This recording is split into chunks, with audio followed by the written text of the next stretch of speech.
Hey everyone, this is Randolph here. We have some very special guests right now. We have WWE superstar Big Show, who's got my notes. We have WWE diva Kelly Kelly, who is being cute and nice and polite here.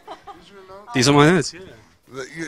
Dude, this looks like quantum physics. What are you doing over here? It's just really messy handwriting, Big Show. Is that what it is? Yeah, that's what it is. It looks like quantum physics here.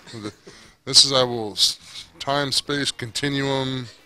You're giving me more credit than I'm due. I'm not that smart. That's just scribble about comic books and and games. Yeah. Well, that's nothing wrong with that. Comic books and games are good. Well, thanks very much for joining me here. You are here for the Smackdown tour in 2010, and I'm assuming you guys are on the road all the time.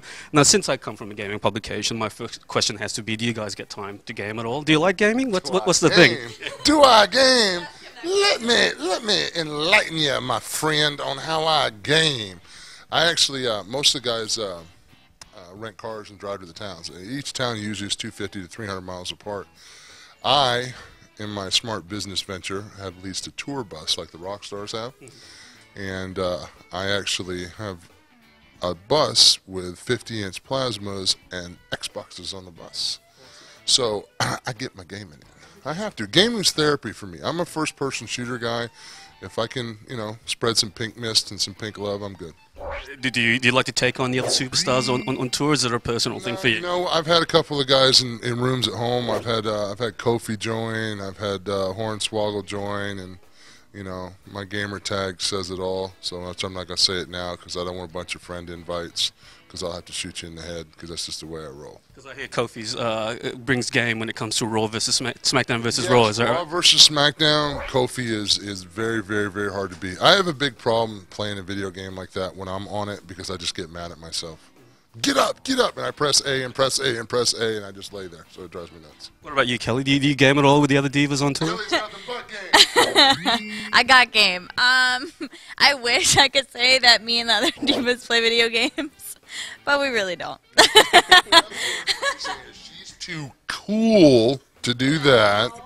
Where I'm a giant nerd. I like the video game world. Yes, I'd rather play video games than live. Okay, Big Show. One of the questions I've always wanted to ask you guys: if you game, do you have to play as yourself in Raw versus SmackDown? In Raw versus no, I'm the Undertaker, flat out. I'm the Undertaker. I remember one time one of the gaming companies or something, they had a Raw versus SmackDown, and they had my hit points at like 72, and they had Chris Jericho at 89, and I threw the book at the guy. Are you kidding me? Chris Jericho? That Lilliputian? He's got more strength points than I do? Not happening. So since then, they've moved my strength points up in the game for fear of my wrath for real. That's the only good thing about being a character in a game. You can get a hold of the gamers and strangle the life out of them and make your character better. I was going to ask that actually. Do you guys have much of a say as to what you guys look like in the final product, your skills and your attributes? Oh, I do. Absolutely. Yeah. I mean, let's not do the anatomically fat Big Show on the game. It's a fantasy game. Let's give me a little muscle, little cuts, little abs, a little swagger when I walk. It's good. Let's not do the fat, limping, real-life Big Show. And what about you, Kelly? Because you're a relative newcomer to the game scene. You've been in, I think, the last 2 or so now, like 3, yeah, like. My fourth now. So what do you think about seeing yourself as a computer image there? It's really cool actually. My family asks for games all the time, and they always call me like, "Oh, we're playing you right now." Like my mom, my dad. It's like the weirdest thing. My little sister plays, and I'm like, I wish I could say the same. I need to call them about the part where the Big Show gets to date the divas in the game, because that would be a fantasy part of it. Because obviously I can't do it in real life, so in a video game it'd be nice to be like, "Hey, baby, how you doing?" And then I get, never mind. I'm having a moment. It's okay. Don't worry. Okay, now the SmackDown versus Raw games are obviously massive sellers. How much do you think they actually drive new audiences to the TV show and the live shows, or do you think it's the other way around? People discover the TV shows. There's a direct correlation between making fans, because I know personally speaking that. I actually got into golf playing our Arnold Palmer golf, the old Arnold Palmer on the Nintendo. I actually played that so much, I was like, wow, this looks like a lot of fun. And then I actually got into playing golf, the sport itself, for real, because I like the game. So I think a lot of fans, it's quite possible for some fans to play the video game and then see our characters become familiar with our characters. Because let's face it, I mean, our characters on the Raw versus SmackDown are so lifelike, are so real. Our moves, our movements, our mannerisms, the voices are us on the games. I mean, I've spent days in the trailer doing the voices for the interviews and whatnot. So I know the time that we put into it. I think it's absolutely highly possible that we've actually converted wrestler fans that just picked up a game that wanted a great action game and then realized, hey, this is pretty cool. Let's find out more about it. So have you guys come across, any of the newcomers to the business yet who, came to wrestling via a game first and decided to actually go into business? I think a lot of our young guys now are gamers. I'm probably the only old fart that still games. I do it for therapy. I have to game. Even my wife knows that, I come home, I have a glass of iced tea, I go in my room and I play my Xbox. So it's part of my therapy.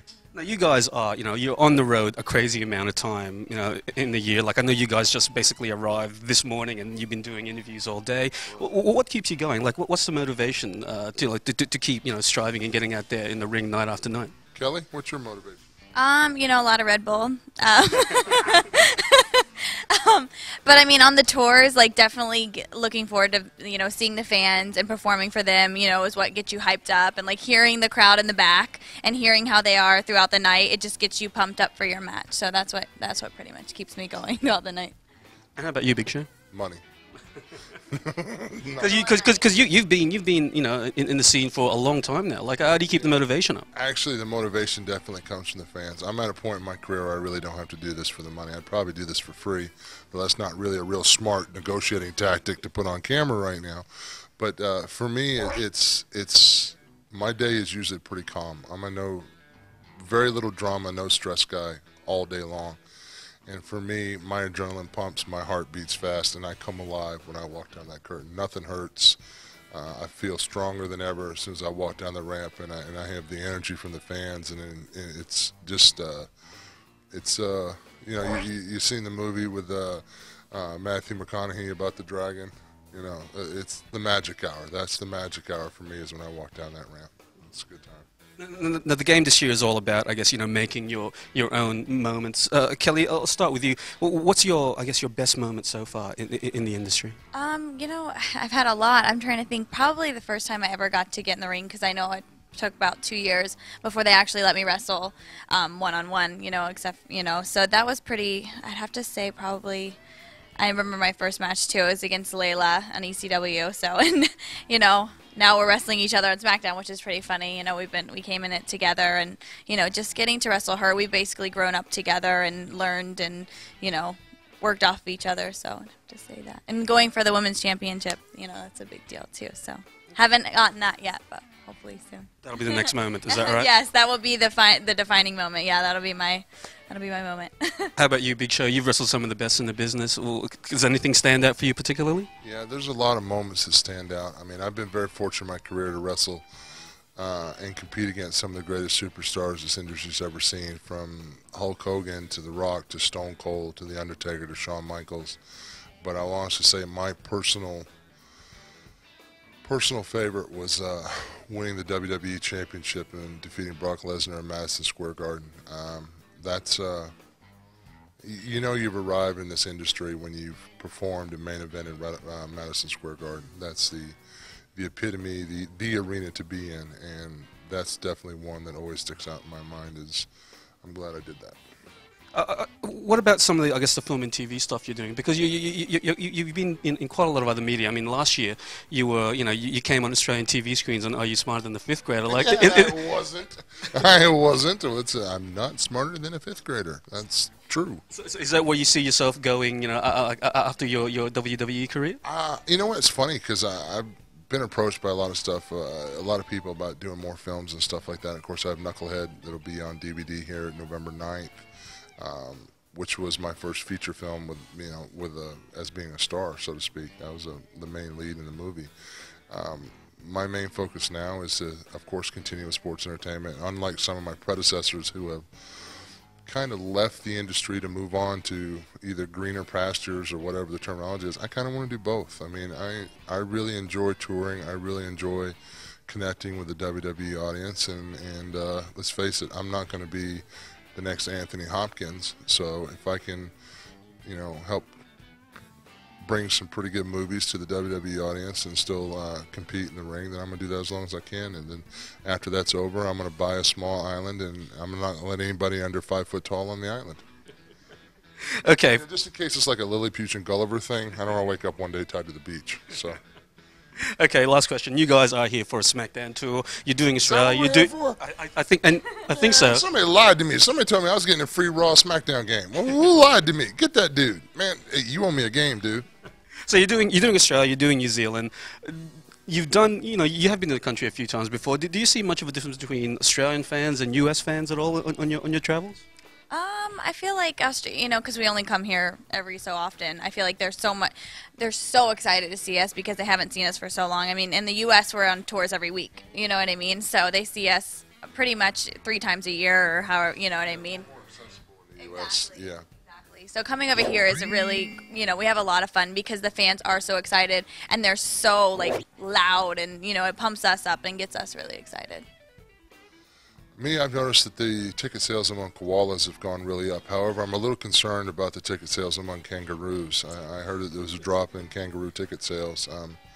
Apparently, I made some disparaging remarks before about kangaroos, and I want to apologize to the kangaroo demographic if I offended you in any way. This is Australia, man. This is the last of the really wild country left. I mean, Australia is the greatest place in the world where you can sit down and have a nice cold beer and a good steak, and then, drive an hour and you're out in the middle of a place with snakes that'll kill you in 10 seconds and spiders that will kill you in 5. So, this is a pretty awesome country. I think the next time I'm coming to Australia, I'm definitely coming over early and I'm going to see some stuff. So I've heard the koala bears here are pretty angry. Is that true? Yeah, we also have drop bears that you have to try and avoid. And the Drop bears? Drop bears, yeah. So don't go out in the bush like at night, because things will just drop. Yeah, it's really dangerous here. Yeah, and That's usually what I tell little people when I stand next to me. Be careful, something might drop on you. And the kangaroo thing, we're in the kangaroo cull season right now, so we're shooting them out at the moment. Oh, yeah. you're shooting the kangaroos? Too many of them. And we need the tickets for people to go to the Smackdown shows. See, and you wonder why the kangaroo demographic's upset. You're shooting the kangaroos. Wow, that's just sad. Well, look, thank you very much, guys, for your time. Thank you very much for completely depressing me. Now I know the kangaroos are getting shot. I'm so happy now. Gee, I'm going to open my window and jump out of it. Thanks. You're a great interviewer. Wow. There you go. I'm depressed. That's massive praise. Big Show said I was a great interviewer, so thank you very much for that, Big Show. It was great. Right. He's not a great interviewer. No, I'm depressed. Look at me. I'm wounded. We'll just edit that last bit out. We'll just cut when Big Show says I'm a great interviewer, right? See, he's got the power of the editing tape. That's true. Thank you very much for your time, Kelly. Thank you very much for having me. And thank you very much, Big Show. Thank you very much, you kangaroo killer.